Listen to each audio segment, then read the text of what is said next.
ત્યારે ભગવાનની કૃપાથી વરસાદ ખૂબ જ થઈ છે. અબડાસા, લખપત, નખત્રાણા. તો તમને ખાસ એક વિનંતી કરવા માંગુ છું તમારા પ્રતિનિધિ તરીકે કે આપણા વાહનવાળા ભાઈઓ કોઈ કે માલધારી કે ખેડૂત ભાઈઓ કે કોઈ જાત્રાળુ હોય, કોઈ પણ ભાઈઓને ત્યાં નદી નાળામાં કોઈ જોખમ ન કરે.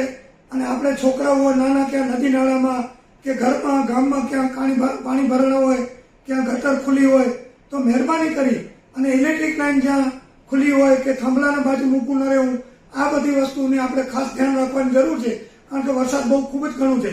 તેમજ ખાસ માલધારી મિત્રોને ભલામણ છે કે વરસાદ બંધ થાય એટલે ઊંચા ભાગમાં પશુઓને લઈ જાય, જેનાથી એને પગ ખરાબ ન થાય, કોઈ બીમારી ના આવે.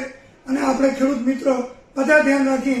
એક દિવસ ખાસ આપણે ધ્યાન રાખશું તો આપણે પસ્તાવાનો વખત નહીં આવે, એટલી મારી આપને તમને બધાને અપીલ છે. તેમજ જે ડેમ નાના 55 જેવા અને મોટા 9 ડેમ છે, બધા ઓવરફ્લો થઈ ગયા છે.